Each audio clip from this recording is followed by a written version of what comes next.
Hi, Kamal. Hello everyone. Kalau Zoom dia tak boleh audio. Hello. Okay. Dia mesti tu lah. You want to watch this? It's quite fun. Hi KJ, how are you? Hi. Long time KJ. Hi Munir. Hi Munir.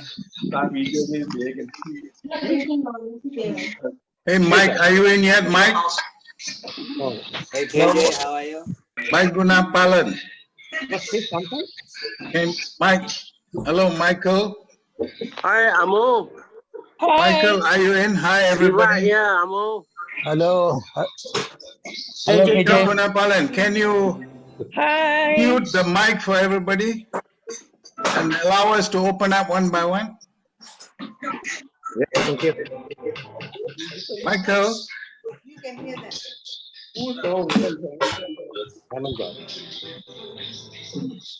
Hello Michael. Are you there, Michael? Hi, KJ. Hi. I see all the faces, so I don't know who is. I'm not sure who is speaking, and for that reason, it's difficult to recognize. There is a mute button on the left bottom screen. I'm trying to Just get mute it yourself. Michael, who is helping with technology. Itu Hashim. Itu Hashim. Saya. You remember Nawi Alias? Okay, guys, I don't know there is a overall mute function. At least we don't have control on that. So can you all first mute yourself so we get started first? I even hear a dog in the background. Okay, thank you very much. Can proceed. Can we proceed? Yes, okay. Yes, okay, thank you. Thank you. Welcome, everybody. I just want to say welcome on behalf of the OPs or A group. We're just a small group of Oputras, and unfortunately all male for now because they have not allowed girls into RMC yet. But we recognize the protest we got from one of the lady friends I have, who said it's not fair, you all do only a men's event. So it sounds like we are grey old men. I apologize sincerely, and next time around will be a little more sensitive on that matter. Having said that, can I move forward with a little bit of introduction? I want to introduce, if you'll allow me, please mute yourselves because we are getting a lot of feedback noise. Please mute yourselves if you want to hear everybody else. Speaker please.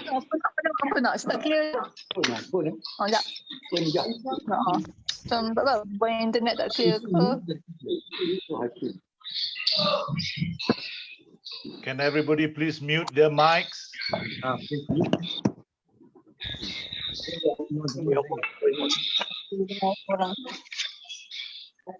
Please mute your mics, please.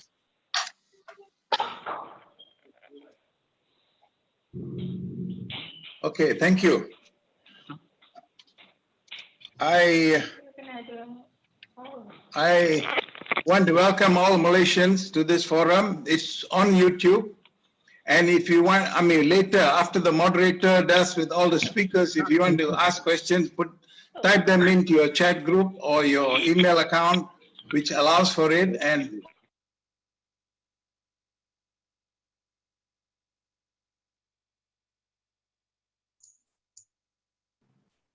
mic is muted. Speaker. Suara hilang lah. Mine got unmuted. I don't know why. So anyway, let me introduce Tan Sri Muhammad Munir Majid. He is a very exemplary and well-accomplished Old Putra. We're proud of him. He's moderating today. And for that reason, I'd like to just introduce him. He's very well schooled. And I would say schooled into both English and Western tradition. And I'm smiling because my wife is American, by the way. And he is highly accomplished. I know him as the first chairman of the Securities Commission, which went on to great heights. I also know that he is a great organizer and very collegial with others of his contemporary relationships.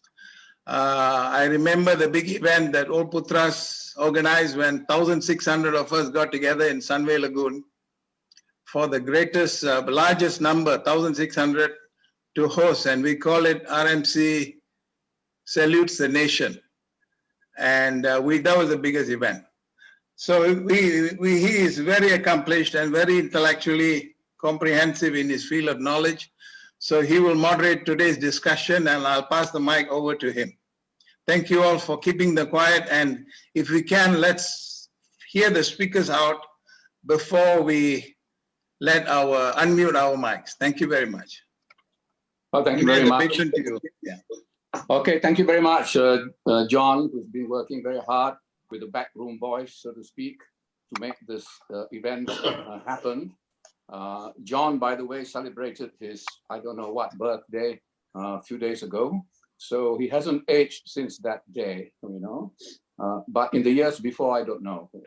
So happy birthday, John, and welcome everyone to this PERDANA Forum. I think we have, from my count here, 98 of us who are on this Zoom connection. And there are others who are connected through Facebook and YouTube, okay?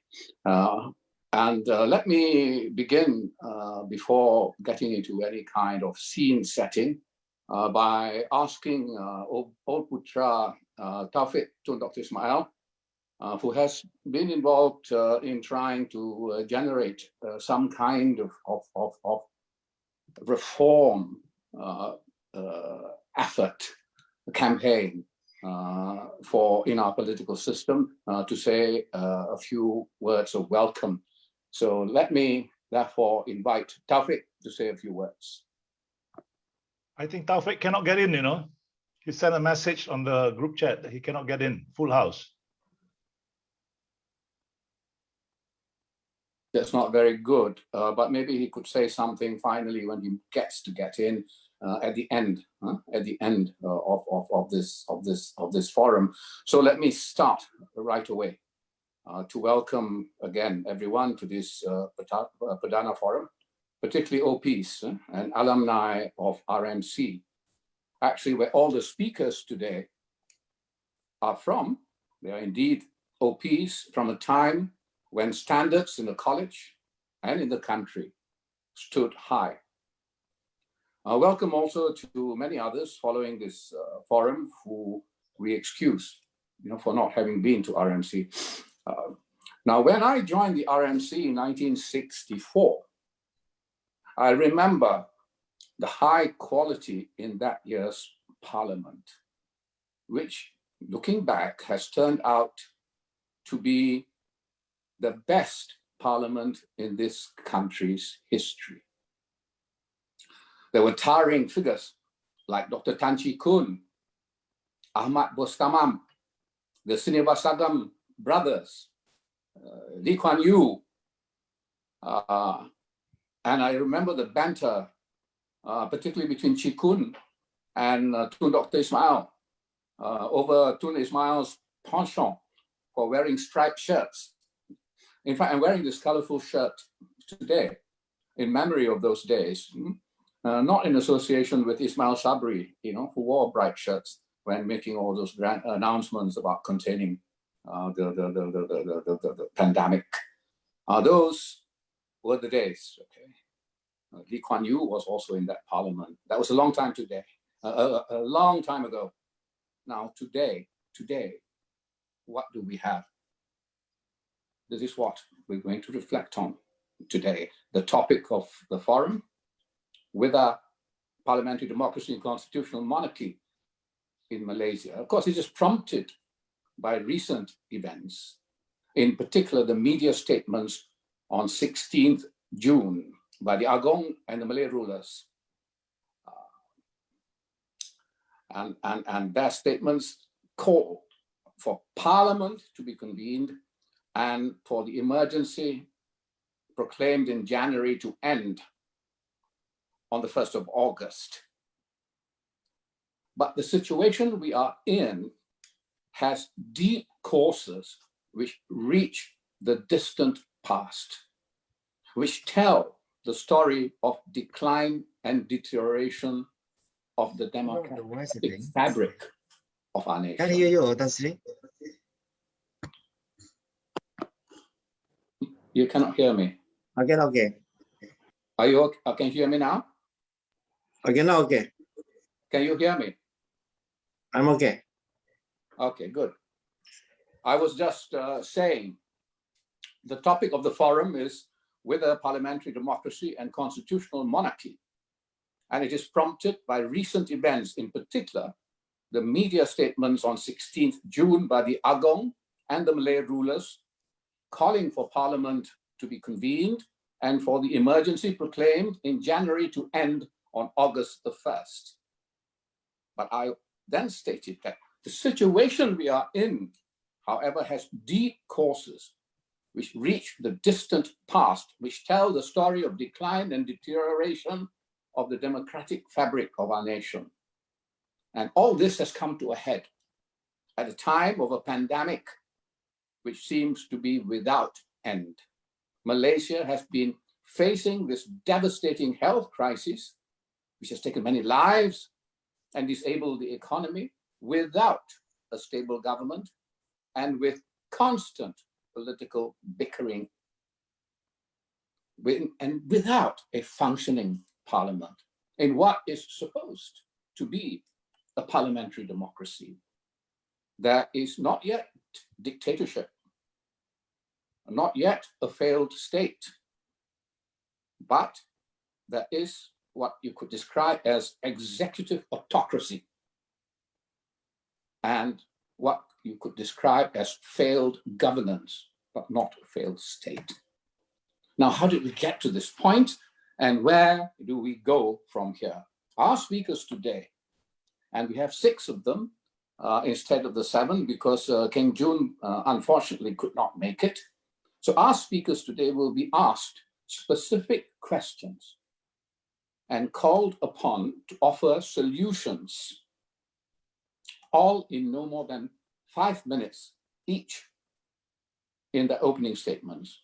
Now, to ensure active audience participation, I will throw relevant questions at the first 2 speakers at the end of their opening statements. So post your questions in the Q&A box. I will take up the questions for the 3rd speaker after his intervention, and of the 4th and 5th speakers after they have spoken, before ending with the final speaker and taking questions directed at them. So you will have like segments, like 4 segments of discussion, 4 segments of discussion, and I'll allocate 10 minutes for question Q&A from the audience for the relevant questions for each of these segments. Now, this will give us about 38 minutes or 35 minutes for a freewheeling discussion at the end to come up with specific proposals to address 2 things. 1, critical, immediate term challenges. What do we do? This is the crisis we are in. And 2, structural and systemic change to stop the rot in Malaysia. So in the interest of good order, ladies and gentlemen, esteemed speakers are required to raise their hand. There is a raise hand sort of function to raise their hand at the freewheeling discussion bit, and I will identify them. And additionally, I will also raise Q&A at that point and invite comment from the speakers. We do not wish to see just a lot of hot air without concrete outcome, which we hope to take forward to a group working on reform and nation building. I know there has understandably been a lot of anger and passion and so many webinars, but it is time to put a structure to it all, to present and represent. So without further ado, let me start by asking YB Yaacob Sapari The first question, okay, 5 minutes, no more.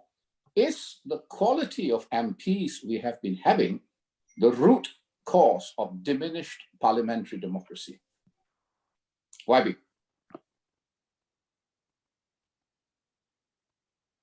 Please unmute, please unmute.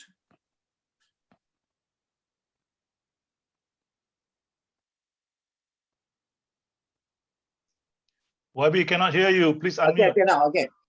Thank you, Tan Sri. And I saw Tan Sri here. I think the fundamental things that before I discuss further is the basic fundamental in democracy, the concept of separation of power. I think we are lost in this concept where now executive control everything. I think the Parliamentary Act 63, I think Tan Sri Arif know here, give good foundation. Unfortunately, was amended, I think 83, Tan Sri, and where the parliamentary they put under the executive is, I think it's very basic in democracy, the concept of separation of power, where the parliaments must have their autonomy and they have the freedom, not conduct of under the executive. Even the Lord of the House, Tan Sri was there, Tan Sri Arif was there. You have the freedom to command your own house.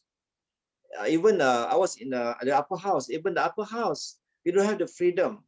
Even the nomination of the Lord of the House is by the Prime Minister. So this is the example that Tan Sri mentioned just now, where the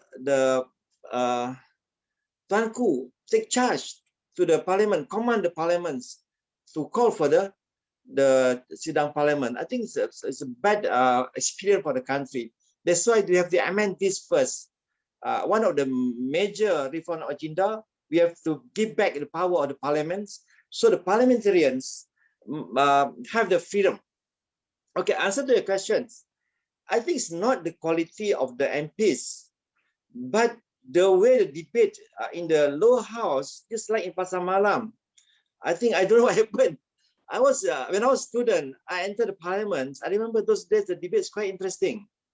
But recently, the debate is just like Pasar Malam shoutings. There's I saw some people make joke about our parliaments. So that's why the quality of debates very low. The answer the question, how the ask the questions is just because maybe you want to have publicity for the parliamentarian. So I think you have to improve this. But I'm in the upper house. But the upper house have better conduct in the discussions, where less political elements in the debates, so the upper house can debate better. But the quality of the upper house now is much more political appointees, where I think the quality of the member of the Senate must be somebody is have quality, can debate better, can give ideas better. But recently, when after the Sheratons, I saw the quality of member of upper house very low. Even the qualifications, just like a political reward, to reward the members who support them and become the Senate members. So the quality of the debate, even the upper house, being the quality is bring down because the quality of the members. I agree with you. That's why we need better quality parliamentarian to give the better arguments to debate certain issues. But I know there are politicians, they try to take advantage in the short period of time in the parliament to make themselves popular. I think we must bring back the quality of the debate, the parliaments, even the Dewan Rakyat or even the Dewan Negara. So I agree with you. I suggest even the upper house must have elections. Most of the countries in the world, they have election for the upper house. But here in Malaysia, the upper house is, people said the upper house has become like rubber stamp.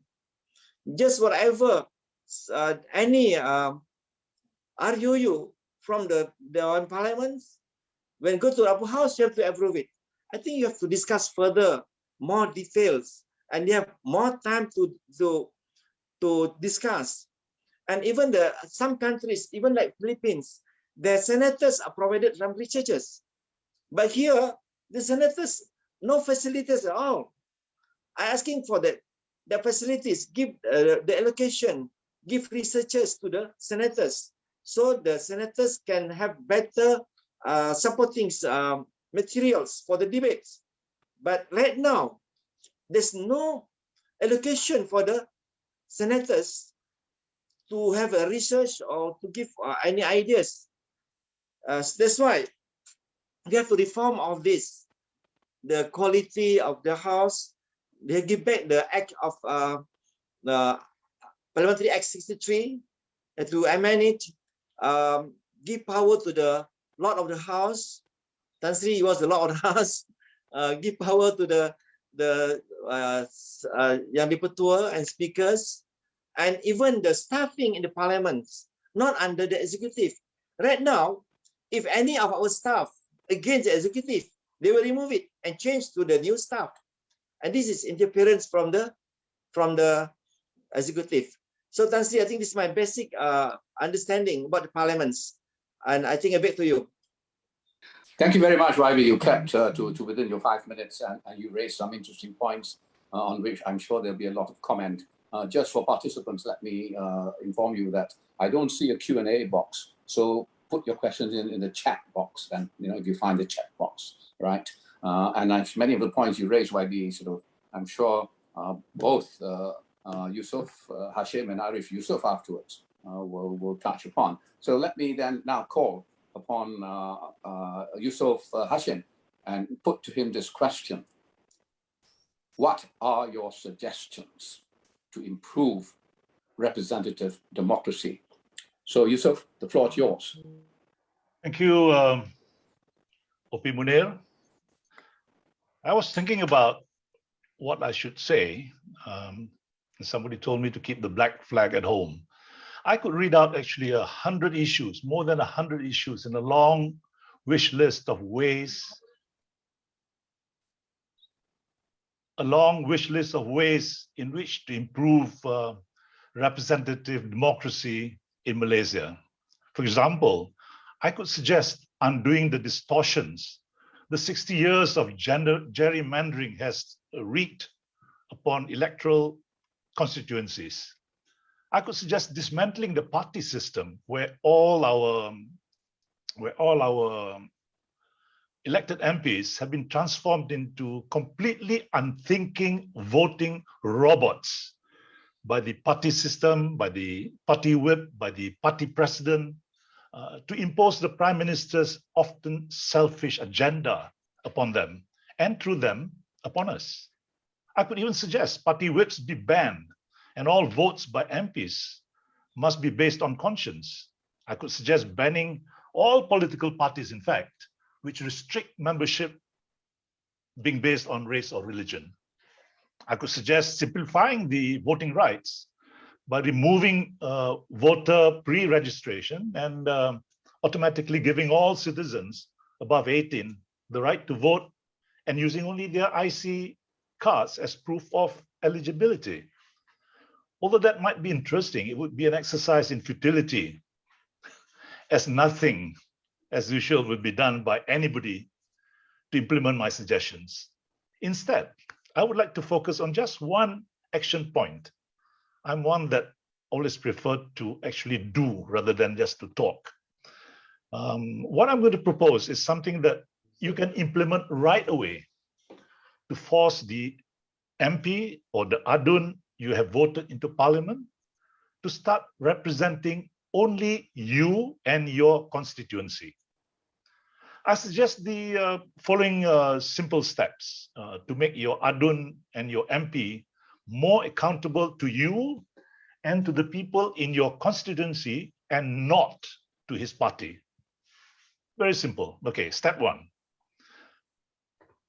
Go to the election office. I mean, let's talk about one constituency, the constituency of Bukit Gasing, to which I belong. I mean, go to the election office, get an extract of the election rolls, which contains a list of all voters registered in your constituency. And then start a WhatsApp group or a WeChat group of all your fellow constituents, plus your MB and your ADUN. Now then, we use that WAG or the WhatsApp group to make a list of what we want our MP and our ADUNs to bring up to Parliament on our behalf. This becomes his job description, his targets, and the basis of all decisions that he makes in Parliament on our behalf. Okay. Then we establish milestones within the WhatsApp group and key performance indicators to measure and track his performance. Then we have a quarterly assessment of our MP's record or report card of where he has failed to bring our voices to Parliament. We punish him by telling all members in the WAG and WeChat group not to vote for him in the next elections if we detect dishonesty, corruption, low morality, low integrity, low honor, selfishness, and non-achievement of our targets. Voila, in one fell swoop. You have a mechanism for monitoring and controlling the conduct of your member of parliaments and your ADUNs. You can implement this immediately. There is no rocket science involved. Yeah, but will you do it? Or do you have a better idea to bell the cat? So that basically is what I have proposed. You know, I don't want to list down the list of things which are not right, the Parliament and all that, because this is all hot air. We'll just be talking about it. And when we go back, you know, we have said our piece and then we sleep it off and nothing happens. This is something that you can do, you know, because we should use social media actually to establish control over our parliamentarians. No need to, change the law and that sort of thing. Straight away after this, we should get, all our, especially our Budak boys, our OPs, in our own constituency. We start this WhatsApp group, get the electoral rolls and start making our MPs accountable. They listen to us. We give them a list. Yeah. Okay. Thank you very much, Yusuf. I think that's a good point from which to start our 10-minute discussion on your proposal, which is as close as we can get, you feel, to direct democracy representation, direct representative democracy, which is a very interesting point, without any changes in legislation, but bringing about change through accountability via social media. Yeah. Yes. I don't see, and then of course, YB Sapari, the OP Sapari had brought up matters relating to the present situation in Parliament, how it is stymied, from being effective.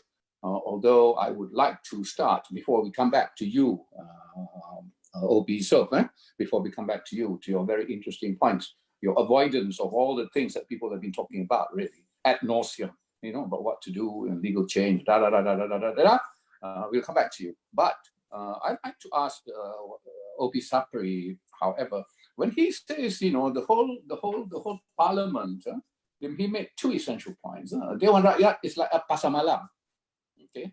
A lot of shouting and posturing and what that. Why is it like a pasar malam? Is it the fault of the MPs? Is it the fault of the speaker? Whoever's supposed to be controlling the meeting. He can always turn them off, he does turn off microphone. So macam mana? Jadi macam pasar malam. And the second point he says, which I agree with, but I don't know what others have, views others have. He says, Dewan Negara has become a rubber stamp. There's no quality in its debate. And although it is better in terms of the conduct of its debates, it's better than the lower house. And therefore, it should be used, I suppose, to be more than rubber stamp. But coming back to the question, OP Sapari, why is it like a pasar malam? Thank you very much, Tan Sri. Maybe, yeah, people may joke of our Dewan Rakyats. one thing, I don't know, Tan Syarif is here also. He's the speaker of the Dewan Rakyat was before. I think the way the debate shouldn't, I mean, the quality of the MPs, they should shame whatever they behave in the parliament. People make joke on their acts in the parliament. I don't know whether it's a popular approach or what. Their approach in the parliament, the way they behave, shoutings, cruel words. It shouldn't show for the leader so that behave in the house. Okay, for the second question, I think because the member of the Senate is appointed by the party, it seems like a reward to the party who support the Prime Minister. So they can't say anything to the executive because they are appointed and their terms are only 3 years. They're scared to wash up. They worry about their terms can be expired easily in 3 years. I saw in Canada, their term 7 years and they had the freedom to say anything. And the Prime Minister of Canada upgrade the upper house to give views on their discussion. I think the selection method is shorten the period from 6 years to 3 years, and it's like a reward to their supporters. That's why the member of the Senate can't say anything to their executive, to their boss. Maybe because of this, the quality of the debate and just rubber stamp whatever they submit from the lower house. That's why, yes, the selection of the upper house must through elections, because all countries, they have election for the upper house, even Indonesia. So these are few reforms that we have to introduce to our system. I think we can make a document as our reform agenda proposed by our OPs to make sure our members understand this our agenda, this is our contribution to the country by the OPs. Okay, all right, thank you. I mean, you essentially two things you're saying. One is the feudalistic sucking up to the leader tendency, okay, and the fear of losing position and post, okay, essentially kind of a whole feudalistic ecosystem that causes this kind of inability to have quality and to think independently, to be professional. Okay, that's your first point. Yeah. Your second point is there should be elections to the upper house.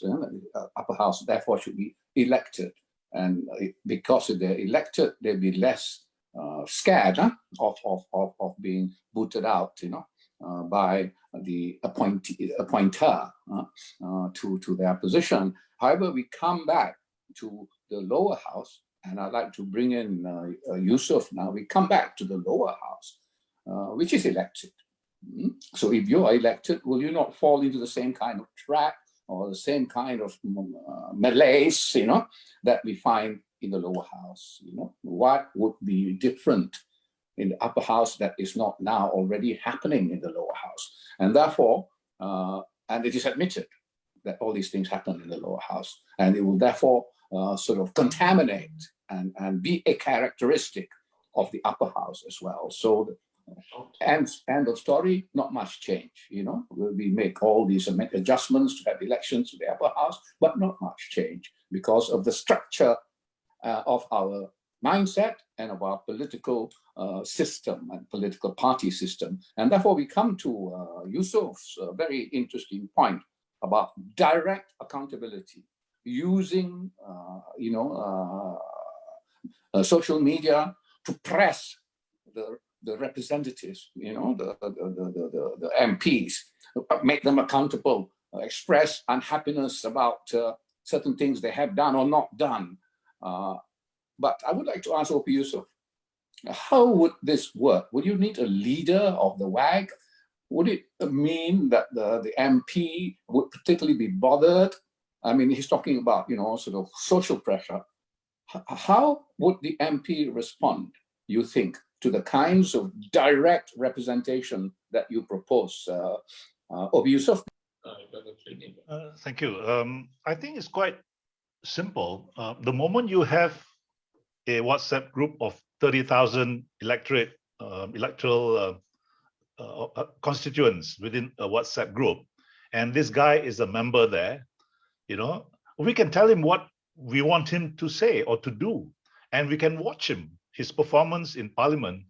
If he behaves like a monkey, then we tell him he's behaving like a monkey. And because of this collection of all these constituents, the electorate within one WhatsApp group, or you can have 2 WhatsApp group or 3, in fact, you can actually, beat the system by sort of getting everybody there to agree that he's not performing, and then vote him out at the next, election. And of course, it could also be used for another purpose, and that is to identify your next MP. Yeah. Say, for example, if I'm a fan of people like Yobin and Nurul and all that, so if, for example, we want them to be our representative, even if they're not yet in Parliament, then we can sort of propose them at the next GE. Damn the party system, all the electorate are all inside here, and from there you can gauge what is the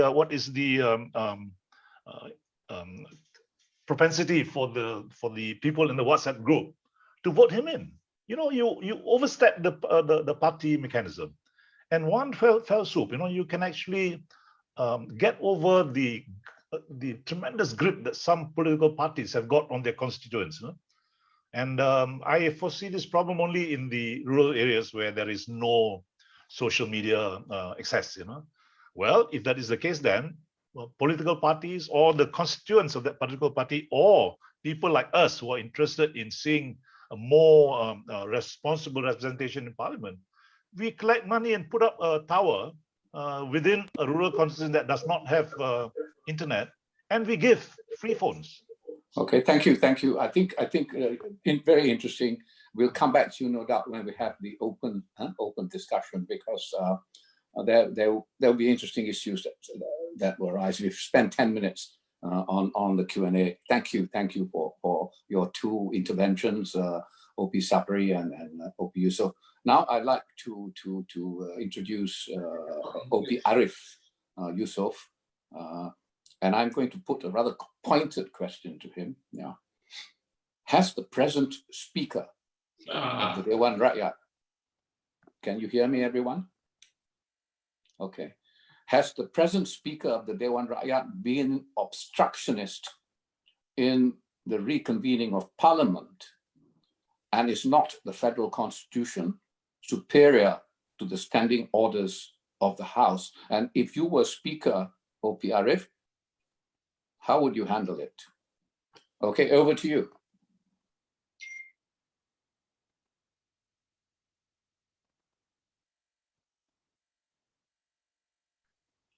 Arif, you need to unmute. Unmute, Arif. Arif, unmute.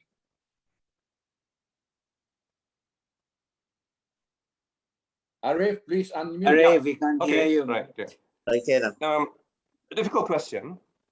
But a lot of people think the speaker has a lot of powers. Point is, he does not have, given the present rules governing the powers of the speaker and even the constitution. He is elected by the House, no doubt, by the Dewan Rakyat if he's the speaker of the Dewan Rakyat, and by the Senate if he is the president of the Senate.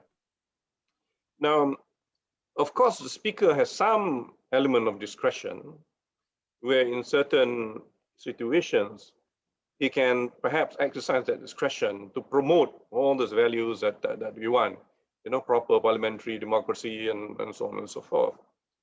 But the problem is, you take the situation where the government of the day can decide the order of business. Once they do that, the speaker has got no say, because he's also bound by the rules. No doubt, the standing orders are standing orders, they're subsidiary legislation, but they stem from a constitutional provision. It is through the constitution that the standing orders are passed. So we have a merger of constitutional rules and rules made pursuant to a constitutional provision. But of course, constitution supersedes standing orders. But it's the theory.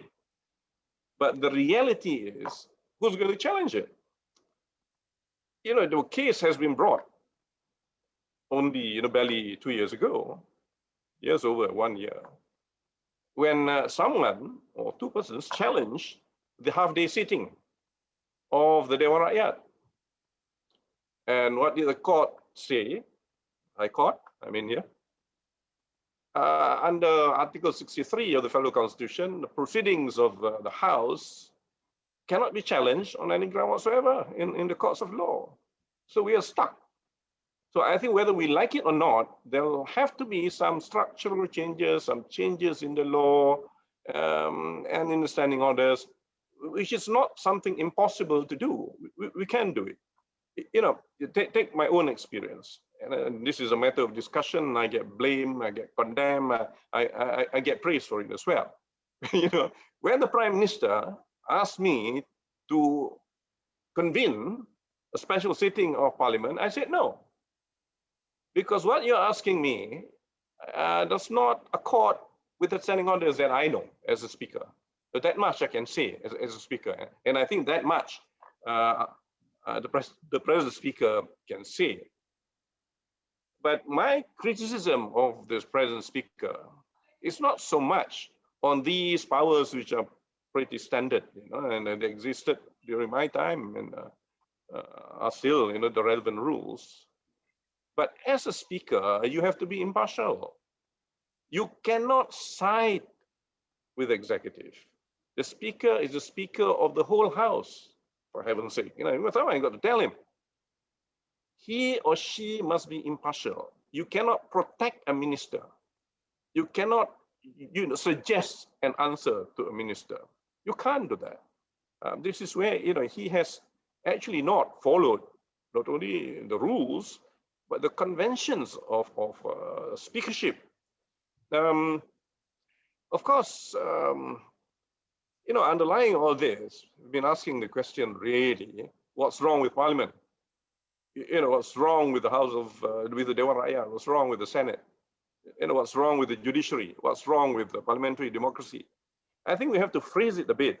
And I think this is perhaps where Yusuf came from just now. We have to ask, what's wrong with us? What's wrong with me? We have the bunch of jokers who create the problems in the House. And I must say it applies both ways. In Dewan Rakyat, we see a lot more. But in Dewan Negara, we're beginning to see quite a few who behave as if they are in the Dewan Rakyat. That's quite bad. But the point I'm trying to make really is, we put them there. We put the jokers there through the political setup, no doubt. But there are many of us, and I dare say OPs included, who will blindly follow or will blindly toe the party line, come what may. This is where I think things have to change in terms of political culture, perceptions. And I don't talk about Melayu Islam sort of government, whatever, and you have to support come what may, and then you elect someone who's really not qualified to be on the floor of the House, spewing nonsense and racism and so on and so forth. But having said all that, and listening to Munir's flashback to the 1960s, of course, most of us were there in Parliament, seeing how parliamentarians behave extremely well.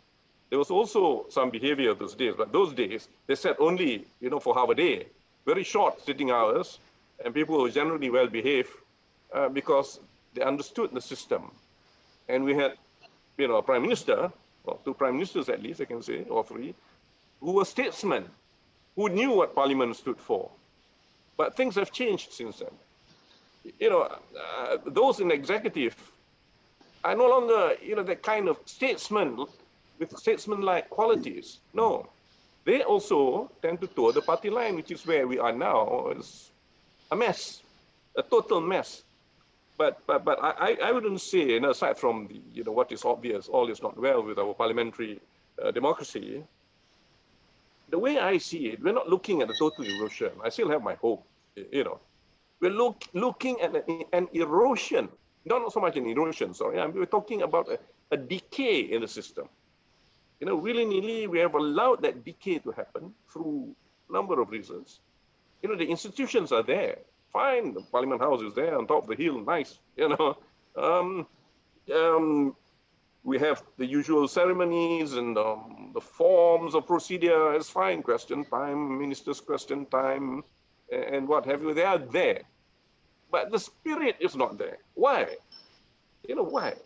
But I am a bit of a, you know, optimist here.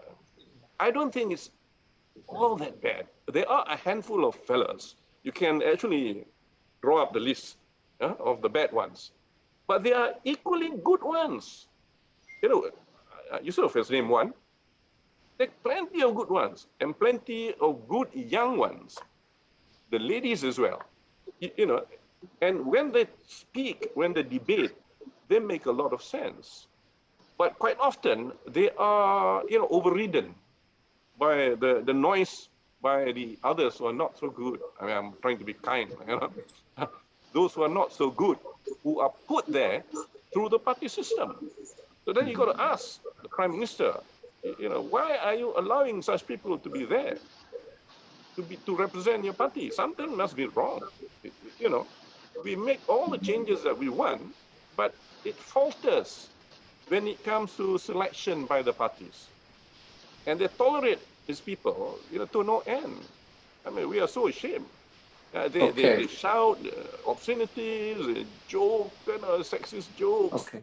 You know, Even when school children are in the gallery, they don't care about proper behavior. You know. Okay, OP, Yusuf, you know, we take your point, and I don't see questions in the chat box, but I would like to pose, OPRF, the following questions. As I understand you, you were talking at three different levels. One, you're talking about what can be done now, how the speaker must conduct himself, how much discretion he has, how much power he doesn't have, but you said he must be impartial. Okay, that's one level what the speaker can do, because I did ask you about the speaker being obstructionist. That is one level at which you make your point. Okay, the second level, of course, you said there must be structural changes. He must be changing the law, giving the House, greater autonomy, giving the House, and not the executive, greater autonomy in the conduct of its business, etc. Structural change. And the third one is people change, the culture, quality culture of the people, not just the people that these MPs represent, but also members of the executive and how they think about Parliament. So you at three levels, okay? You have made the point three levels. Let me take the first level, the speaker today.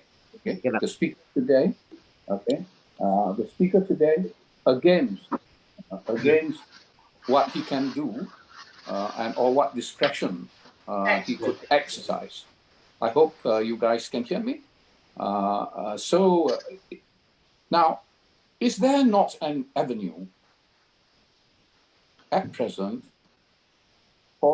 as in the UK or as in Australia, for what sometimes called matters of urgent, definite, and specific public importance to be tabled, which can override the order of business?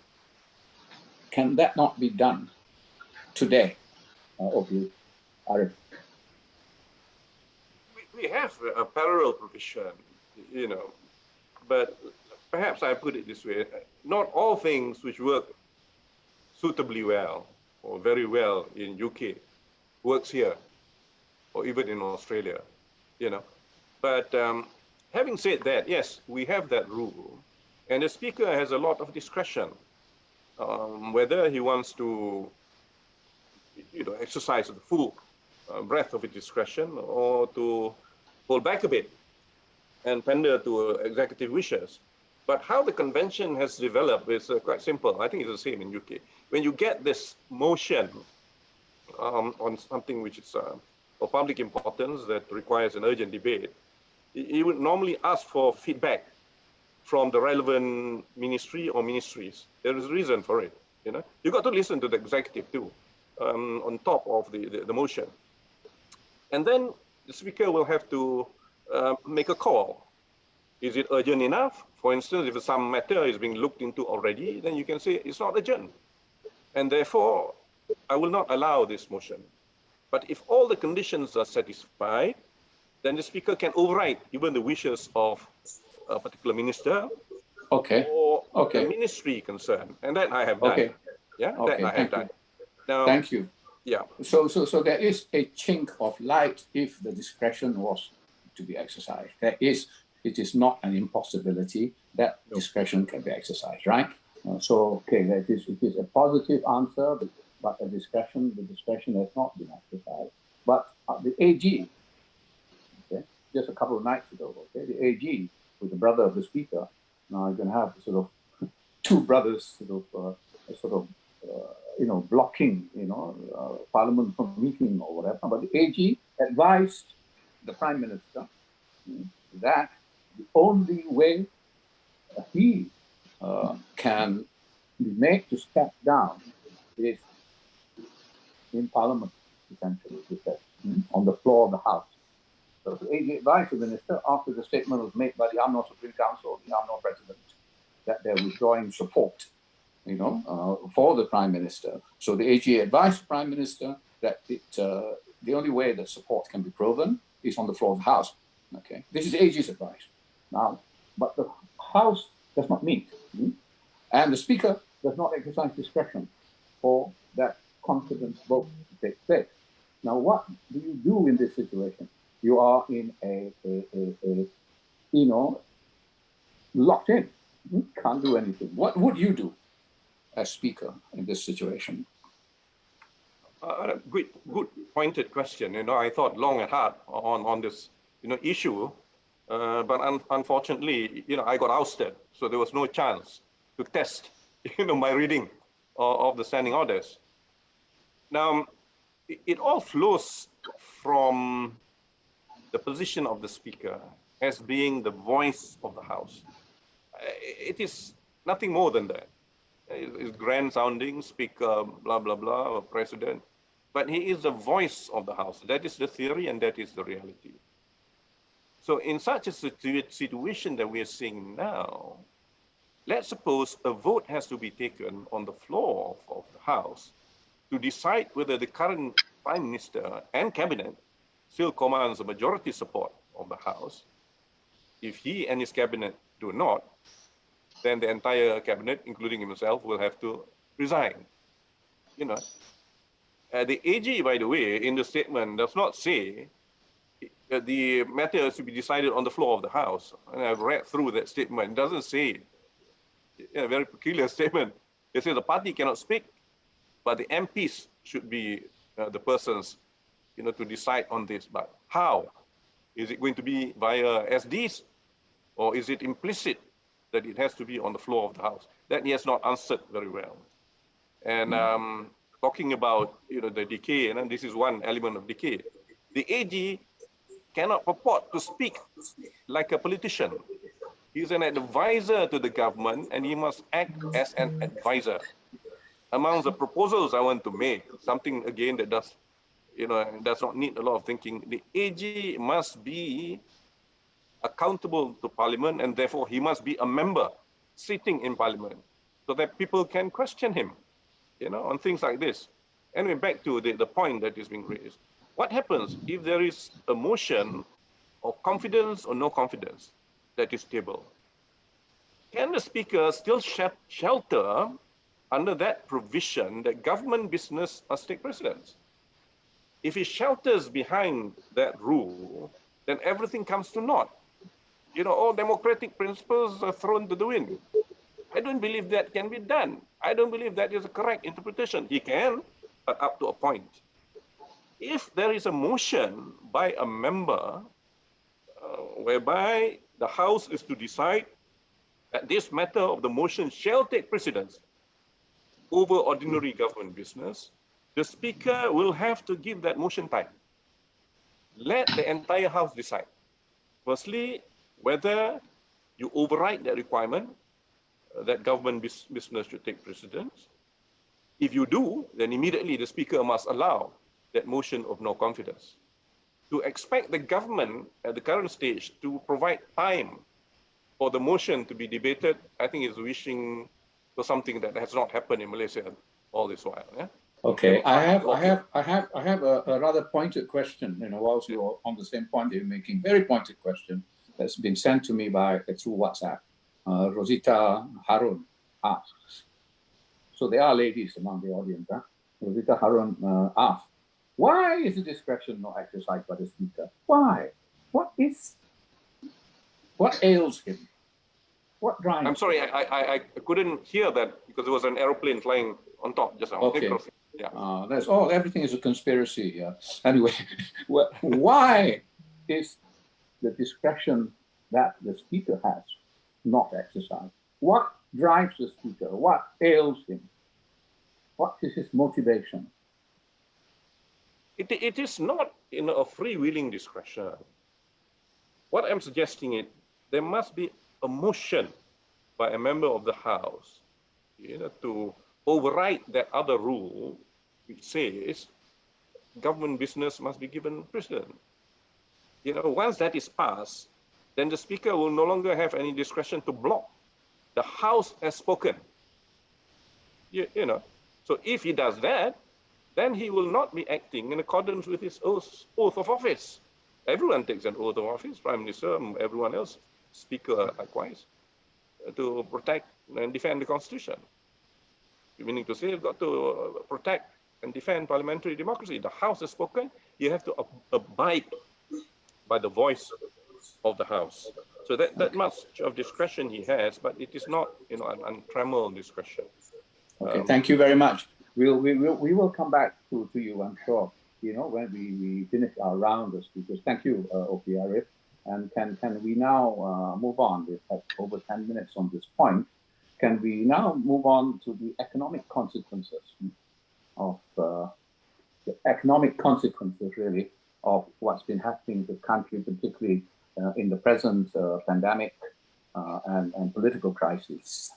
And I would like to introduce our two economists to address a couple of questions, after which I hope there will be more questions that will be sent either directly to me by WhatsApp or posted in the chat box. Yeah, please, in the chat box. Now I would like to introduce OP Jomo, well-known economist.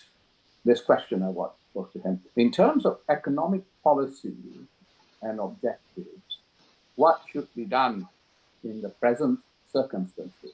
What are the quick gets that we can achieve? So, Jomo, over to you. Thank you very much, Tan Sri, and thank you for the invitation to be here this afternoon. Allow me to make three sets of points. Firstly, I think it's very important for us to look at the larger context in which we have been operating for the last 16 months. We have failed to learn from our East Asian neighbors. Instead, we have looked west, and the result has been that we have primarily looked upon stay-in-shelter lockdowns as the main means of controlling the contagion.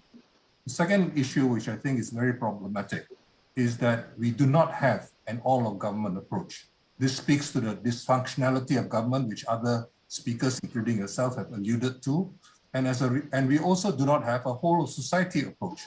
There has been a failure to educate, to inform, let alone mobilize all of society behind the current efforts. And this has been problematic.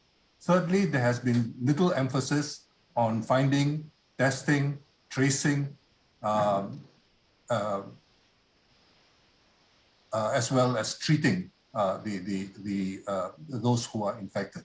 And this has compromised our ability to deal with this. So we are then presented with this false choice between so-called lives and livelihoods. And that is a very problematic choice, because it stifles and limits our ability to cope with the situation. The second set of issues, I think, relates to the larger problem which we have in the world today. And this relates to an old discussion we had ourselves, and that relates to the whole question of intellectual property. Intellectual property is the single largest reason why we have higher costs and why we cannot do much more testing, for example, why we cannot do much more treating, why we do not have enough personal protective equipment, and so on and so forth. And this relates to the question of, enforcing so-called free trade agreements. A Trans-Pacific Partnership wanted to raise the cost of biologics and so on and so forth. And then we have the failure at the international level of the so-called COVAX arrangement, which is basically like a Dutch auction, first come, first serve. Who can pay more gets it.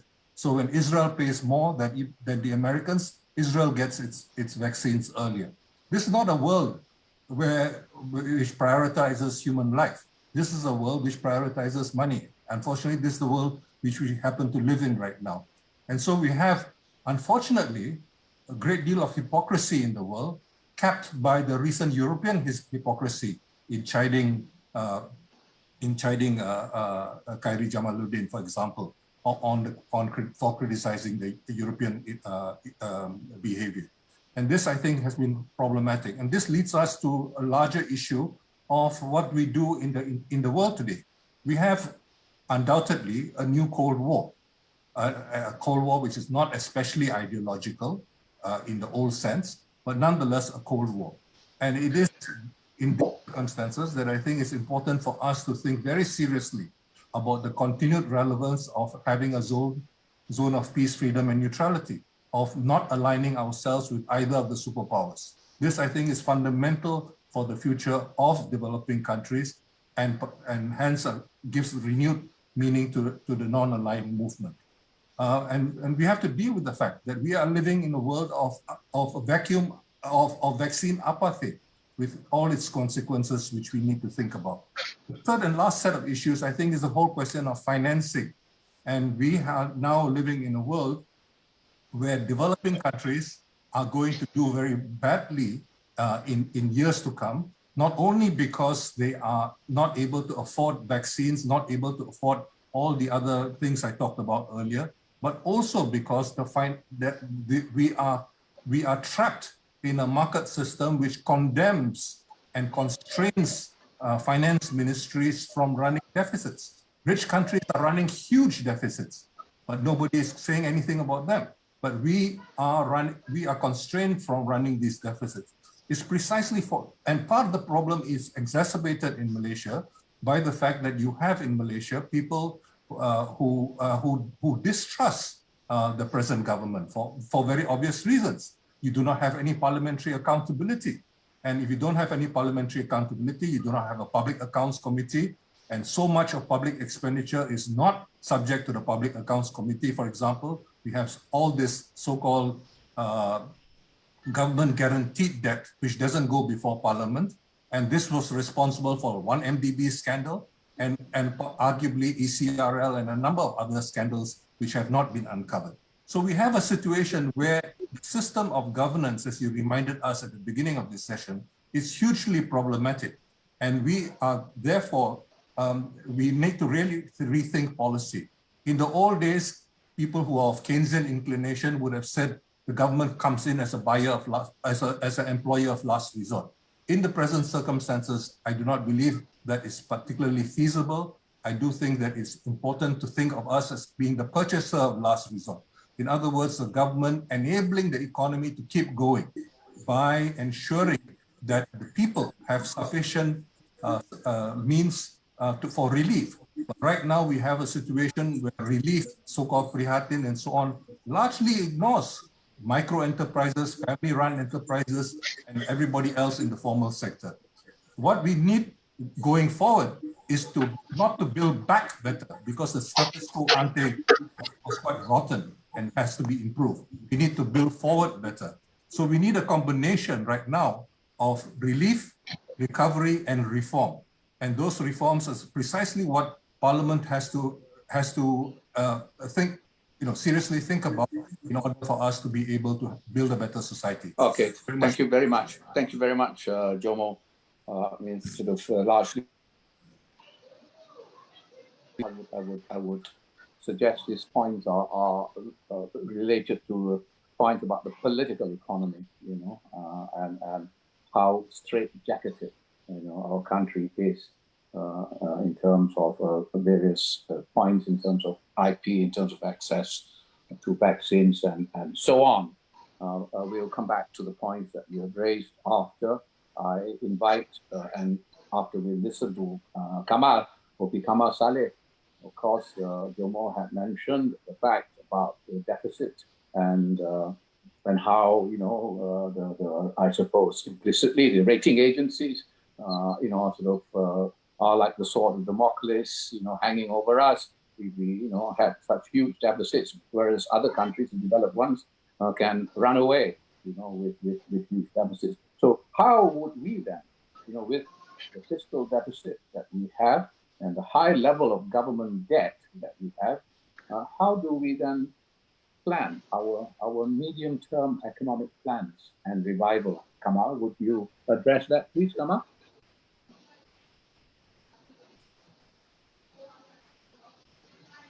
Kamal?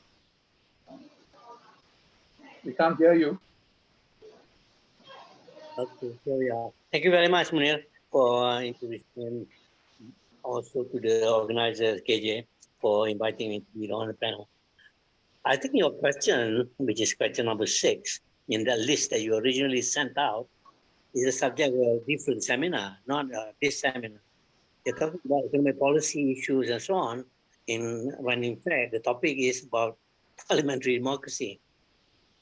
Let me just tell you that basically, if I want to answer that question directly, with one sentence, basically it's to say that Parliament don't make policy. They only endorse whatever the government has put up as policy. And most policy work are being done by advisors, by the departments concerned, and so on. So the debate on the budget and on other money bills in like supplementary budget and so on, essentially just to appropriate the funds, because the law, the constitution requires that the parliament must endorse the money bill. And in fact, the money bill also has a role in terms of dismissing government. If the government cannot pass a money bill, budget or sub-budget or anything like that, it doesn't have to be a vote of no confidence in order to dismiss a government. And I think a government falls not necessarily on the floor of the parliament. I think Arif mentioned earlier. Government will fall regardless. If, for instance, there's no more majority support from the knowledge that we have outside in the what we call in the media, for instance. So the basic question is actually the workings of the parliamentary system in the context of party politics and the various constitutional of the two branches and the separation of powers. Now, of course, the very important role of the fourth estate. When I was an MP, I did raise the question whether, we should reactivate those select committee system and also use, at that time, it was very early stage, about 1996 and so on. The internet wasn't, and social media is not so prevalent as now or as influential. But I raised the question of cyber politics. I did raise the question of what is the impact of the internet on the workings of politics, and in this case, the various branches of government as well. So then at that time, the party position, which was at that time was articulated through JJ, Arwah JJ, Jamaluddin Jarjis. He was the chairman of the Backbenchers Club. So this question was raised at the Backbenchers Club.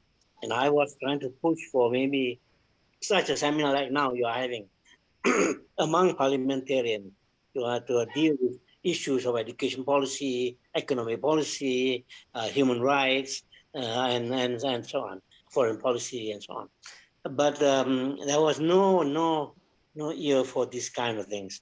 That means Parliament does not make policy. It either endorse, or if it is a good institution where the separation of powers are strong and adhered to, and everybody understands, including all the KPIs. For instance, what Yusuf said about the MPs to reflect questions and debates in the Dewan from the requirements or the needs and the problems of the Punya constituency. Surely it is in fact a requirement of a representative, but it doesn't work. It will not work if you have the KPI. Who is going to enforce it? Who is going to manage it, and so on? It is up basically to the Wakil Rakyat himself to take the initiative to establish that. If I have the internet as it is now, I would have created it.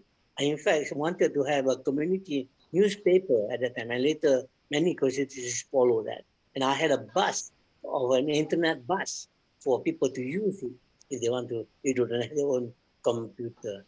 But probably even if you the equipment and the measures you have, the facilities, in the end, it is the attitude of and the requirements of a Wakil Rakyat. Nobody, the Wakil Rakyat is only evaluated both by the leaders of the party or by the people, but only every 5 years. A real democracy must rely also on in between elections. What processes you have in between? And the committee meetings is one of them.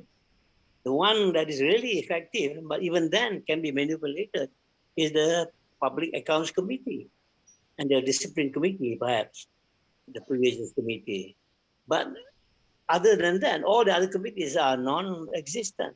I think Arif tried to introduce that reform under the PH government at that time, to introduce, Manwar said, we must have a very functioning committee. I think for the system to work, one, of course, there must be proper separation of powers. Everybody knows the KPIs and what the requirements are and what the constitution is. It must be also, to me, the committee system is very important. Why Australia, UK, and so on that practices the same system works is because the select committees work. I don't know whether you agree with me. If you can improve the committee system, right now, even the declaration by the Majlis Raja on the 16th of June says that the committee work must go on, because that is where the detailed aspects of policy can be discussed. When you get the big Dewan and every parliamentarian speaks up, the person who is very good in rhetoric, a good orator, good joker, make the people laugh, and so on, this gets the bulk of the attention. You don't. Okay, thank you, Kamal. If I may begin the discussion stage by asking you, asking you directly, whilst sort of Parliament does not construct or make policy, economic policy, it has a very fundamental role in ensuring there is accountability in the implementation of policy, that there are no leakages in monies and other things, in implementation of policy. So if Parliament is weak, on the one hand, it has no participation in making policy, which it should also, you have suggested ways that it could, but its fundamental role is accountability in implementation of policy. How could that be improved? I agree. That I agree completely. It is true that the Parliament is the body that is responsible for accountability and the use of public money, the tax system, and so on. Okay. Given that as it may, why doesn't it play the role of ensuring IMDb doesn't occur, corruption doesn't occur? Public Accounts Committee is actually only public accountability in name, but it doesn't have the same power to really bring ministers and officers, public officers, to book. Why even you can manipulate the report of the Public Accounts Committee? It's controlled by the ruling party. At least one, the chairman and the majority is the ruling party. So the reason why the whole system, not just the PAC, the parliament, the courts, the separation of powers fail, is because the executive has arrogated so much power, centralized so much power. Even when Arif wants to call for special meeting of parliament, he has to go and get the advice. He cannot decide by himself. I think he will have to go to the Prime Minister and ask for some feedback. And the Prime Minister will say to the KSN, pass this message to the Speaker. The reality is such that I know I was there, but only for some time. But I have seen the workings, and I've been involved in policy making for 45 years, and I've seen for 60 years how our system has failed and reached this state.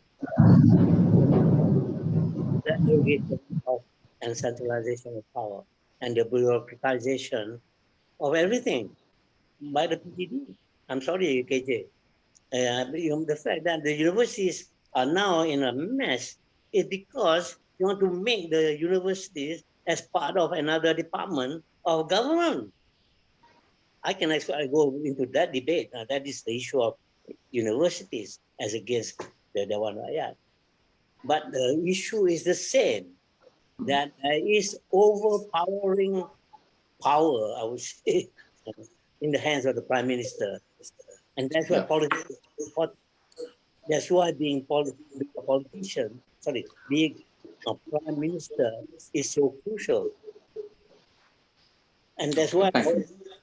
Thank you so much. I mean, again, we come back to this issue of the separation of powers, the fundamental importance of the separation of powers and the importance of executive steel and executive steel of the powers of the parliament.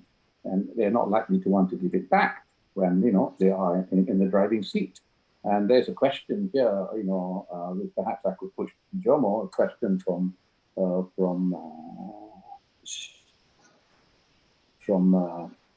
Rajiv Anandan. Now, with they're sitting in the driver's seat, why should there be any kind of political will to make any kind of change? When we have been merrily on this executive auto drive. Why should they want to change it? So how do we make sure the political will is there, Jomo, if I may ask you?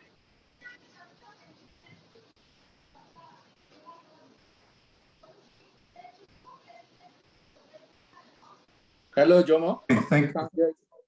Yes, thank you. I don't have any easy answers to that question, as important as it is. But I think it's important for us to recognize that insofar as this government still claims a parliamentary majority and still claims the support of the public, it still seeks legitimacy on the basis of an ostensible parliamentary majority. And it's therefore sensitive to how public policy is perceived. Otherwise, there wouldn't be all this effort of trying to improve the perceptions of public policy. A lot of the criticisms which many of us have made over the last 16 months or so, some of them have been taken on board, or at least gestures have been made to give the impression that they are being taken on board. So I do think that we are in a situation where these kinds of things still do matter. That somebody will report on our discussions today, and maybe one or two things might be taken away, perhaps what Tan Sri Arif said or what you said, Chairman. But whatever it is, there is still some sensitivity. Without any kind of parliamentary accountability, as gerrymandered as this parliament is, as unaccountable as Yusuf reminded us it is, and so on and so forth, I have to disagree with Senator Yaacob in comparing Parliament to the Pasar Malam. He's doing a disservice to the Pasar Malam, where there are at least some rules. There is some basic market morality, if you will.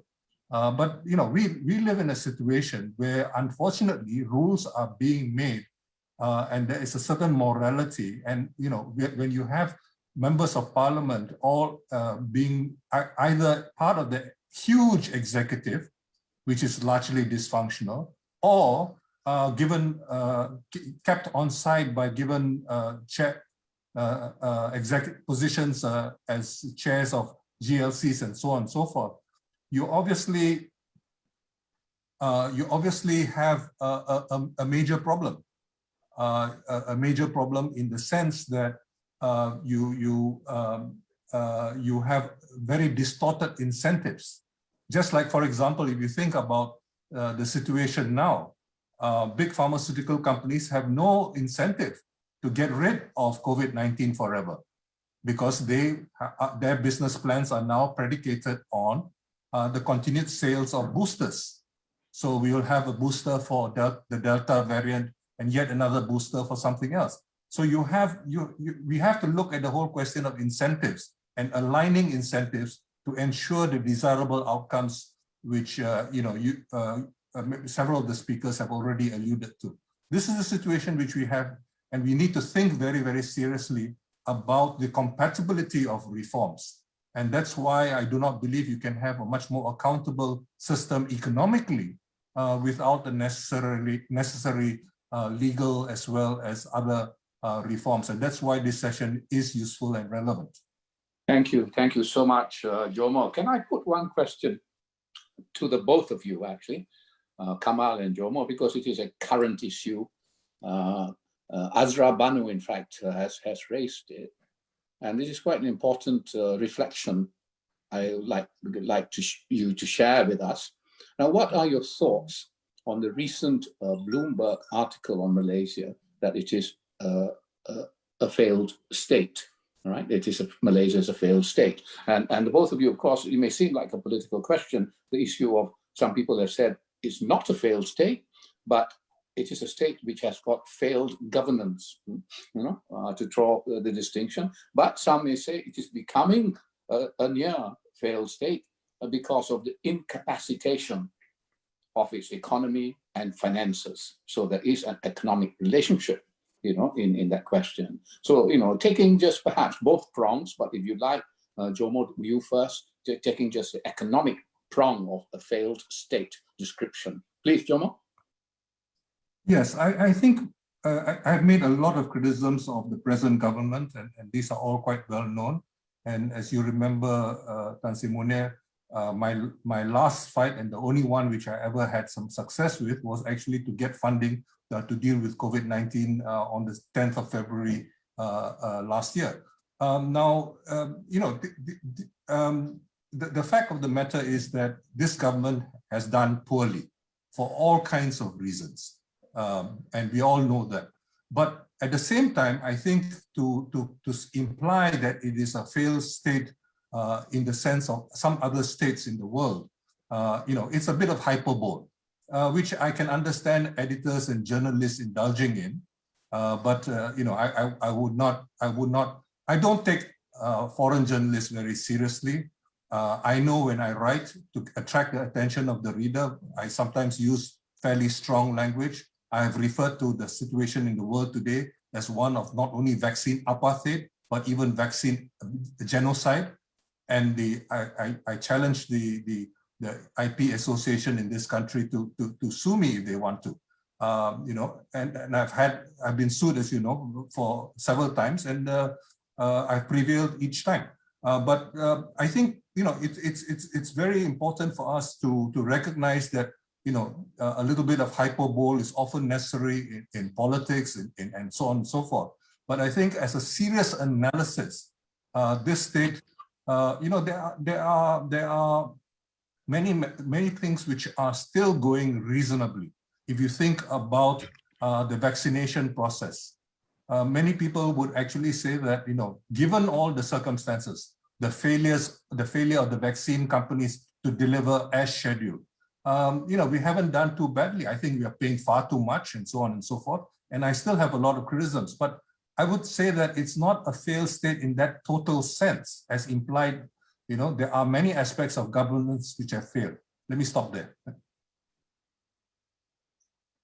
Thank you, Jomo. Thank you very much. Let me put it to OP Kamal with perhaps an emphasis on the fact that our finances, our debt levels, government ceiling, for debt, is that going to cause us to become a failed state in terms of economic governance because of the pressure of the rating agencies and cost of finance, cost of borrowing, and the lack of revenue, on the other hand, because of the downturn in the economy. Now, are we caught in some kind of trap which will lead us towards becoming a failed state economically? So, a state would have failed economically if all those factors and so on, the indicators, economic indicators, and on growth rate, unemployment, inflation, debt, everything, all are going south. But according to the stats department, some of these indicators, even over the last month, unemployment have been reduced. 10,000 new jobs were created between this month and last month, or last month and the previous month. So the question is, we are in fact recovering, at least from the last wave we thought we were recovering, but now we are delayed because of the new surge. So there are danger signs. If we are talking about physical capacity, the issue of debt, which was discussed to death and by various quarters, is actually a non-issue. You can be earning, you can be borrowing more than 100 times the GDP. We still survive simply because, like Singapore does, is 200%. Because the issue is not so much the level or the ratio of the debt to GDP, but your ability to pay your debt. And that for Malaysia is still quite a high ranking, a highly ranked attribute. And so in other words, we can raise our debt level beyond the 55% or even the 65% now. It can go on to 80. Some people are saying it's already 80%. So it doesn't matter. We know that we are able to export and earn enough later to pay for these salaries, this debt. Countries like Ireland grew out of a debt structure that is much bigger than ours. What we don't want to do is to go all the way to what Iceland did, for instance, and bankrupted its own country. But we have lost. The reason why it is now raised to about 65%, let's say, by Parliament as the statutory limit is just a measure of our prudency level.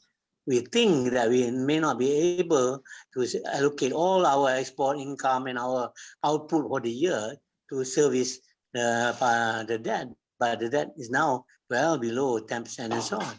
It is also time to go. I'm a Keynesian, so priming is very important. And we don't need to spend to get out of the present mess. And we need to think of the long term instead of just the short term. So you got to go beyond Keynesian also. But basically, is that just want to conclude on this point. That is that you can get out of the current economic mess if you get a government that is stable, that is being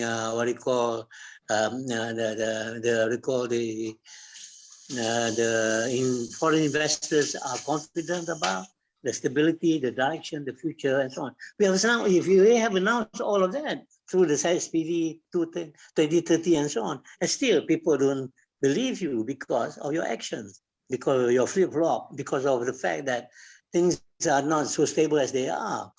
And that's why foreigners are moving to Indonesia and to Singapore. even though they are already in Malaysia and knowing that Malaysia has always been a very stable government. So it is in that sense, the whole system that has to come together. It is an all-nation approach, not just...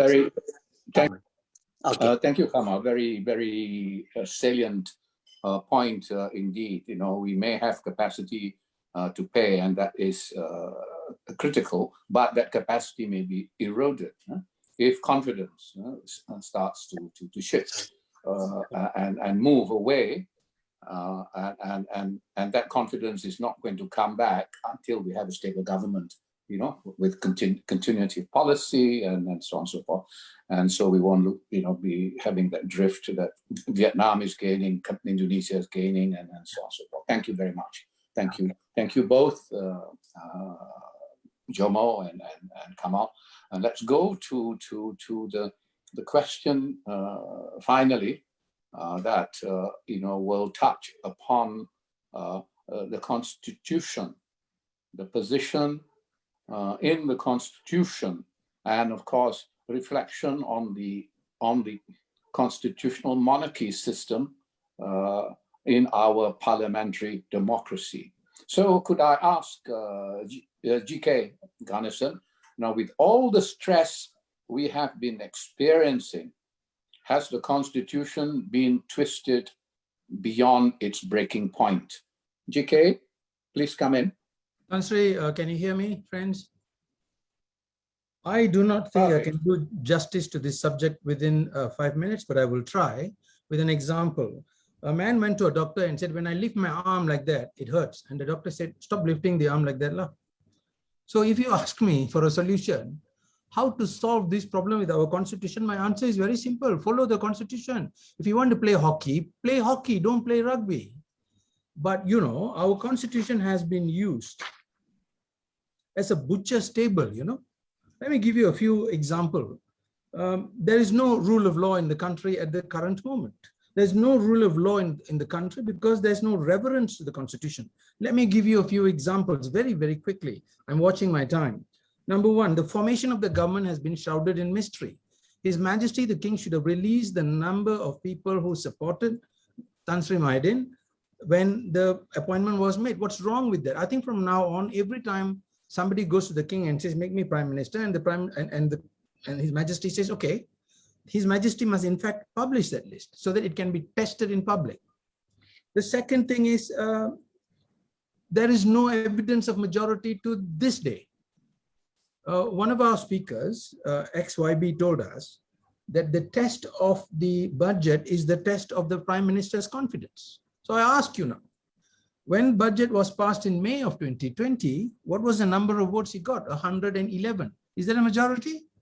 There are two decisions, unfortunately, in the Supreme Courts of Africa that say majority means half plus one. So he didn't even have 112 votes. We had 108 votes against. We had Tengku Razali who had gone away for no reason that we can fathom. And then two people had died. And guess what? The emergency law doesn't allow these two vacancies to be filled. Whereas in Sabah, they went and filled it. So when they feel like it, they fill it. When they don't feel like it, they close the door. And then we have a cabinet that is so large, it's 15 football teams put together. A cabinet is supposed to fit within a kitchen. We all understand this, right? Then we have no succession plan for the Prime Minister who is not doing well. Next, we have the emergency, which was unconstitutional. When can the emergency be appointed? There is a threat to three things: security of the nation, the economic life of the nation, the public order of the nation. Have you got a problem with the economy? Answer yes. That's not because of COVID. It's because of bad management. You can't have an emergency every time somebody screws up the economy, you know. You just repair the economy.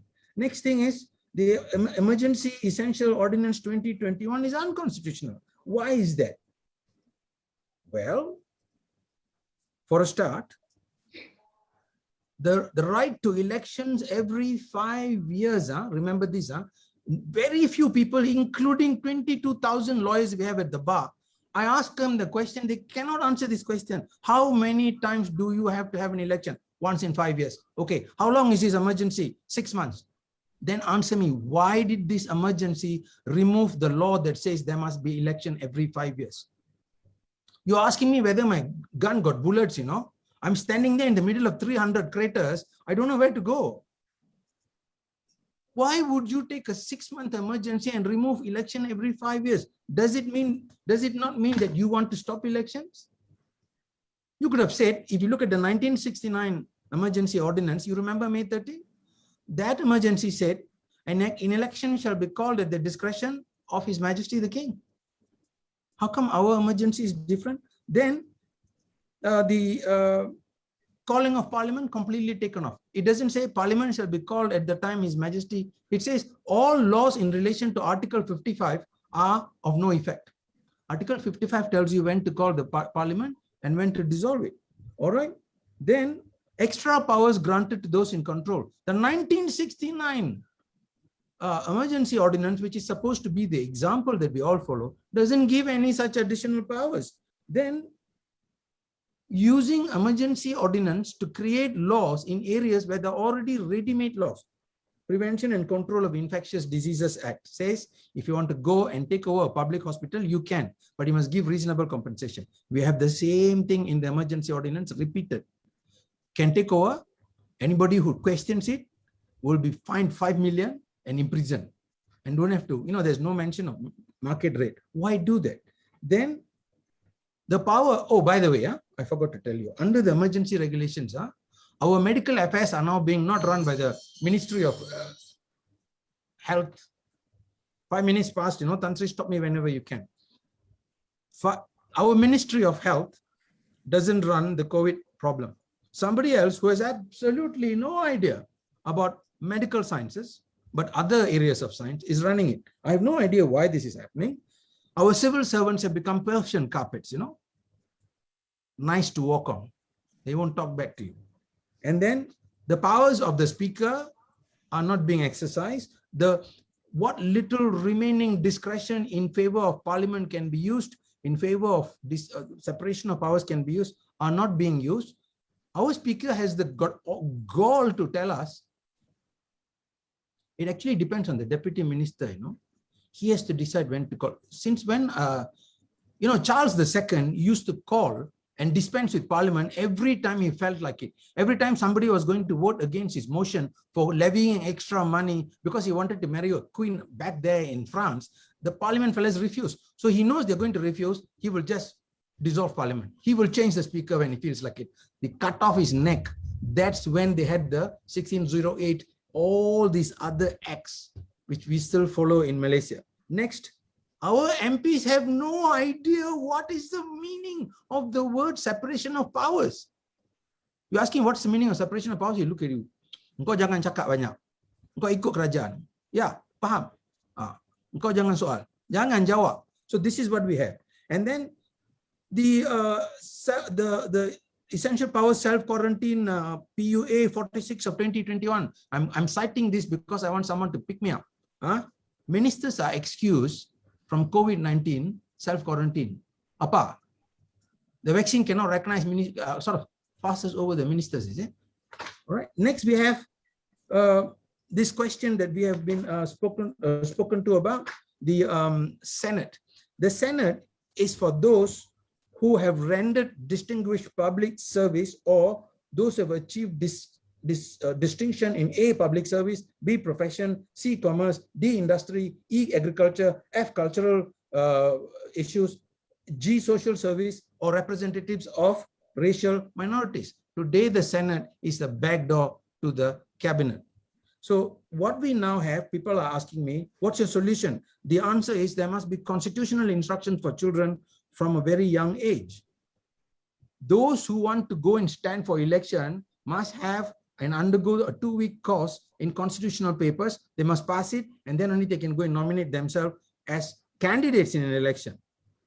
Then O.P. Hashim was speaking about racial parties. The constitution bans anything racial, but guess what? We have legalized racial parties.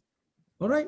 Next, the real problem is every once in 5 years, our rakyat sharpen their index finger They come, they stick it into some ink, and then they go and sleep. And then they will bitch. This one not right. That one not right. Ini tak ada. Itu tak ada. Masjid tak buka. Tempat sembahyang tak buka. Koil tak buka. Church tak buka. You never engage. You refuse to engage. You refuse to organize yourself into groups and ask questions. You refuse to pose questions. And then you want everybody to understand you. We only have political pressure. The moment there was a mention that Tan Sri Mahyudin doesn't have confidence, one guy comes out and says, 440 NGO sokong Perdana Menteri. Where did this guy come from? So we have this kind of pressure which the government actually inculcates. Then the next question is, should the speaker be given greater power? My answer is yes. Should the AG be an MP? Answer yes. But why is our system like that? Even the British Parliament has gone and improved their rules. We haven't improved. We are still stuck in that, what they call them? Imperial Parliament that Britain had in 1946. We are following their rules, whereas India, New Zealand, Australia, Hong Kong, Singapore, well, Singapore, or United States, they've all gone forward and they made the role of the speaker very, very strong. When a guy gets married, on the first night, he goes and sleeps with his neighbor's wife, and you ask him, hey, what happened when you came to masjid? You put up your hand and you swore in the name of God. If you're a Hindu, you swore in the name of your gods and you walked around the fire. If you're a Christian, you swore in the name of the Bible to give utter fidelity and loyalty and all the rest of it until the death do us apart. Itu apa tu, you know, so no need to follow lah, you know. He doesn't understand. So therefore, what I'm saying is our MPs are not functioning as MPs. Tun Raza and Tun Mahathir built a fortress that nobody could get in. They threw away the key in a river, and even Tun Mahathir can't get in. With those words, I stop. Thank you very much. Okay, thank you. Thank you. Thank you, JK. I gave you a bit more time because you were supposed to have two speakers, you know, in your segment, and one didn't. So we could accommodate the extra bit about the points that you have made. There are questions that are coming in specifically for you, GK.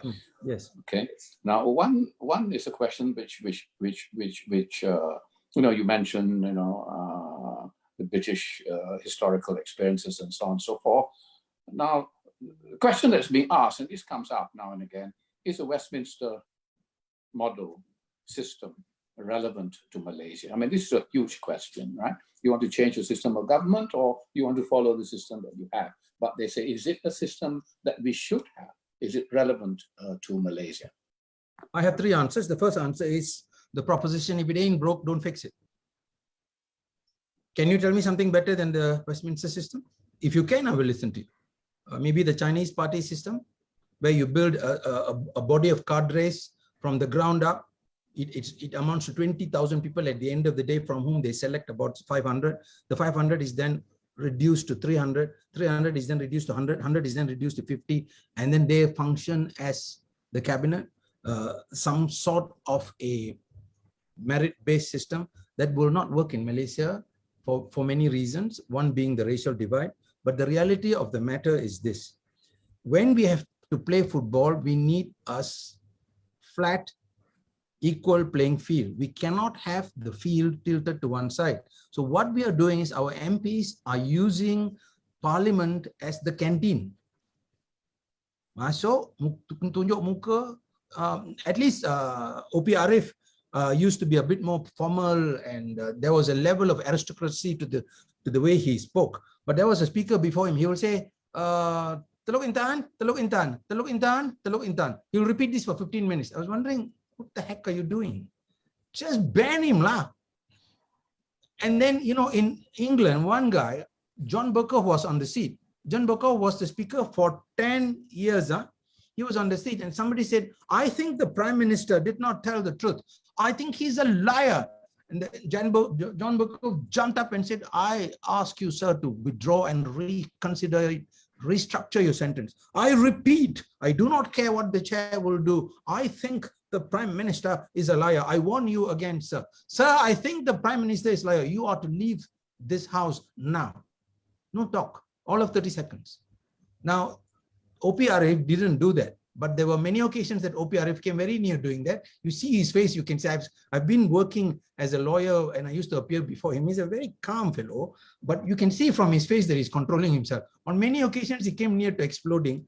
But we need to have really good speakers who understand the law, who know what the limitations of the rules are, but they can draw the best discretion out of it. So Westminster model is okay, it can work. We are not using it well. Next question. Thank you. Thank you. There's a kind of a Churchillian answer insofar as, the democracy and parliamentary democracy is concerned. Show me another system, tell me it can work, and then, let's talk about it. But I have, before we go into the general discussion, one last question. And we, throughout this forum, been reflecting how useless most of our MPs are. They don't even understand the Constitution. They don't understand what separation of powers means. They do not actually conduct themselves as responsible MPs in the governance of the country. They're part of the governance structure. Now, the question I ask then, is it not ironic that it should take the Agong and the Malay rulers to come up with the 16th June statement to remind us that we are a parliamentary democracy, and there must be parliament convened, ending of the emergency, which you said was in any case unconstitutional, but never mind that it should take the Malay rulers and the Agong to do so, and in doing so, how close do they come to exceeding, their powers or authority under the Constitution? This thing has been much discussed, and I would draw your attention, I'm sure you saw it, to the last paragraph of the Malay rulers' media statement, the last paragraph in which they said they're not interested in going beyond their powers as constitutional monarchs, and that they recognized parliamentary democracy in Malaysia as being the fundamental system.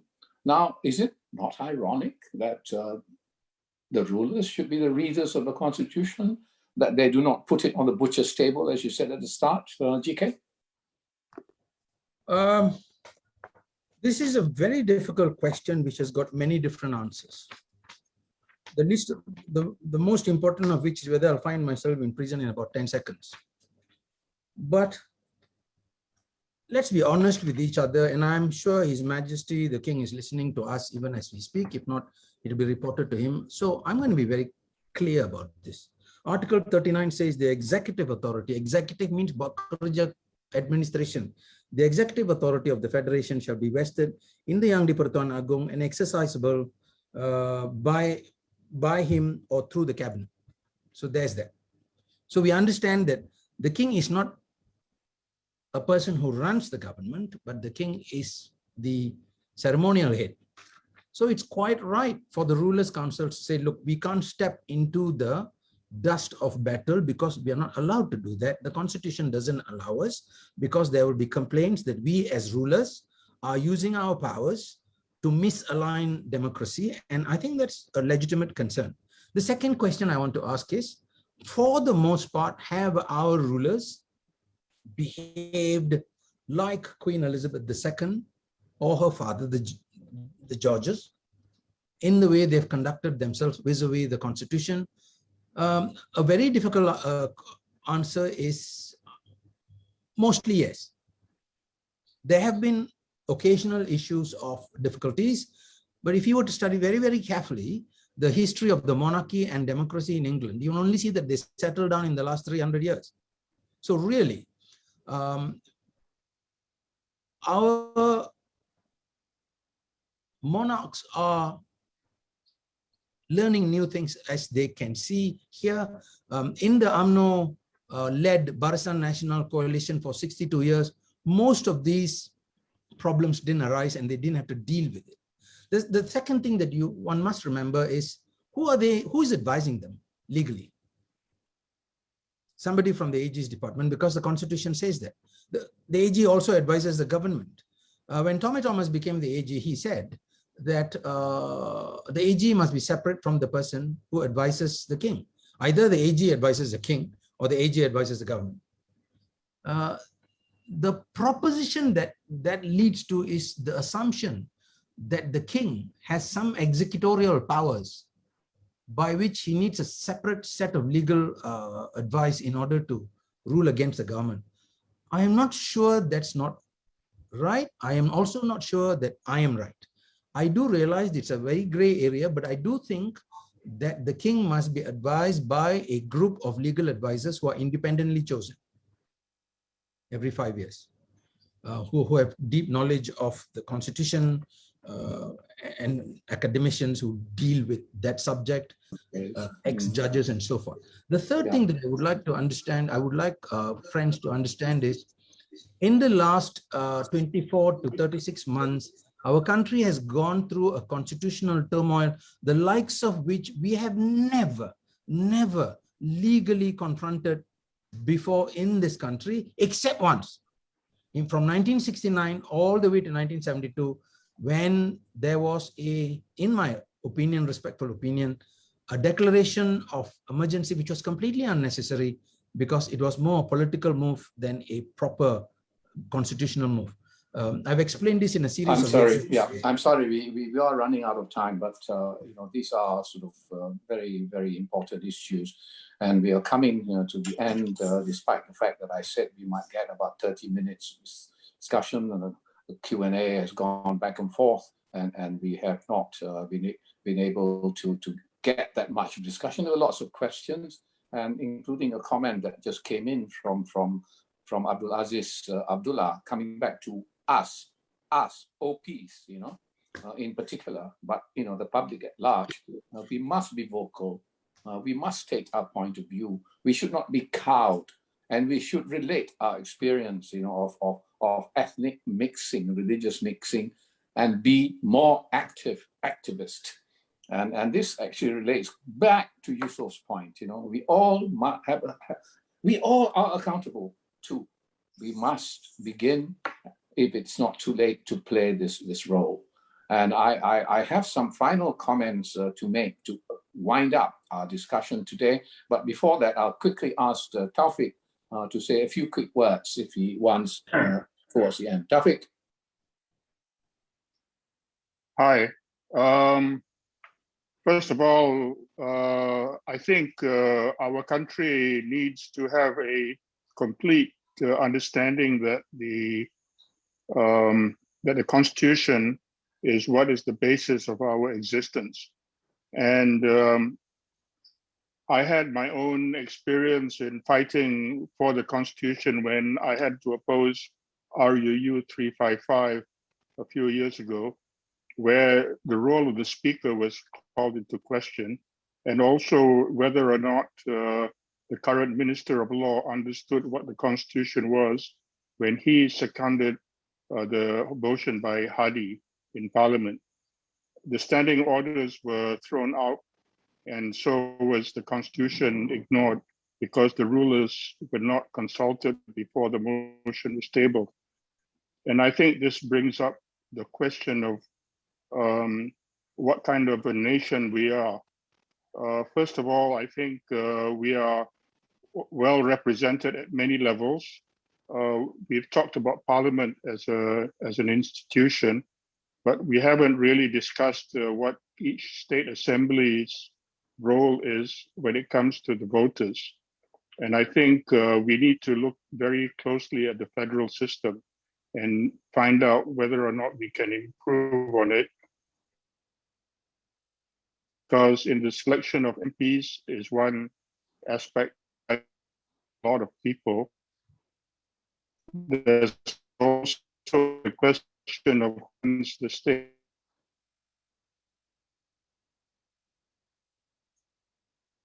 which is to cater to the needs of our brethren in East Malaysia, in Sabah and Sarawak. Sorry, I was saying that we need to look very closely at the role of the states and also how the states function in relation to our brethren in East Malaysia, because in our discussion so far, we've talked about federal problems, but we have not really gone down to the basic problems of how the states are governed and what it means for the greater federation. That's as much as I can say at this time because of the time constraint. Over back to you, Munir.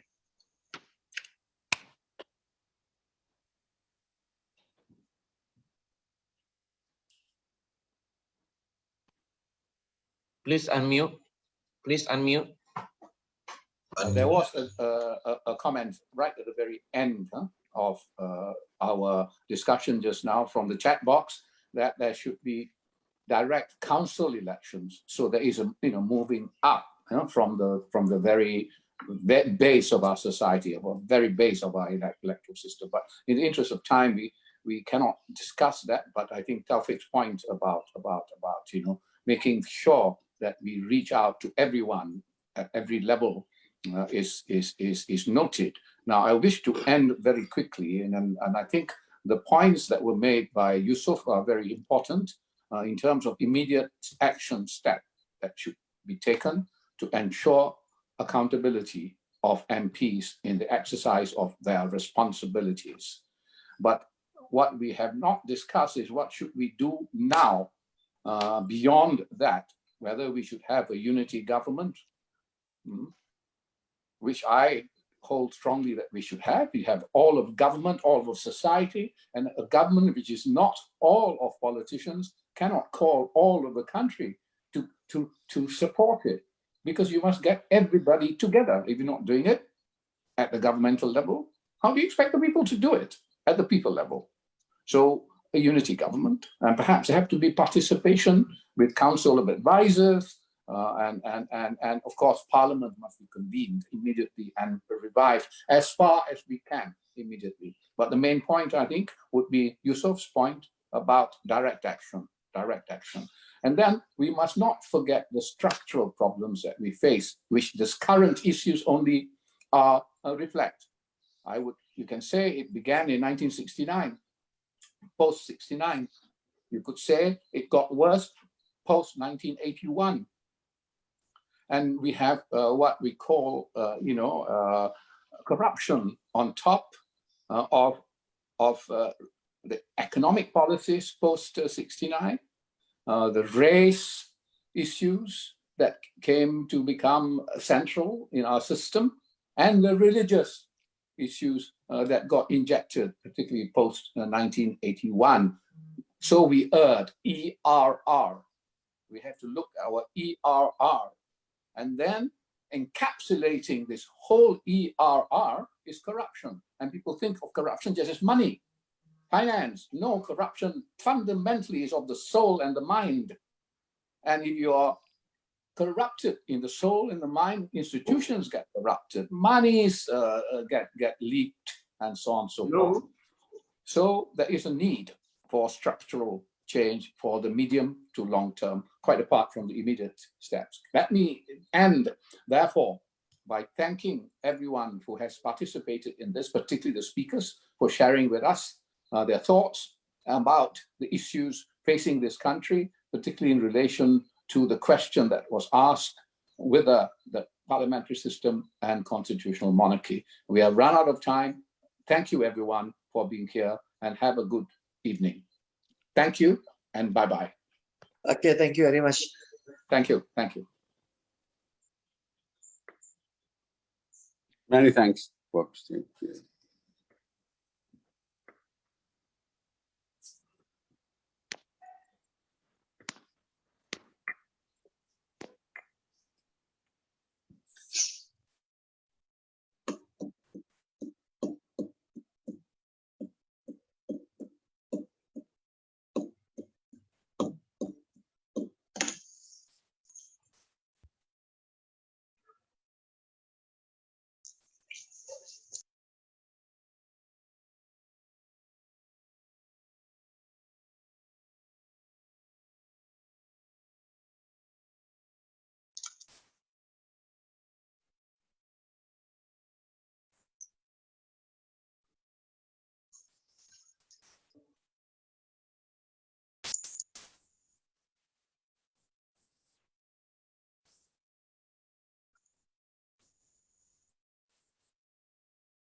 Thank you, everyone.